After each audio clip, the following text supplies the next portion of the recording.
Денес, за жал, мојата земја се уште е заложник на историски наративи и идентитетски негирања, што одат спротивно на европскиот дух.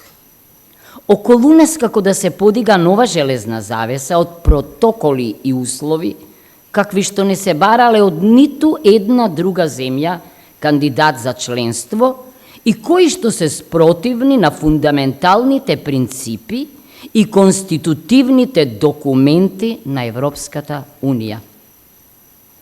Како што забележа и поранешниот председател на Меѓународната паневропска унија, господинот Ален Теренуар, забавеното проширување ги остава земјите од југоисточна Европа во неоправдана состојба на неизвестност и ја поткопува регионалната и европската безбедност.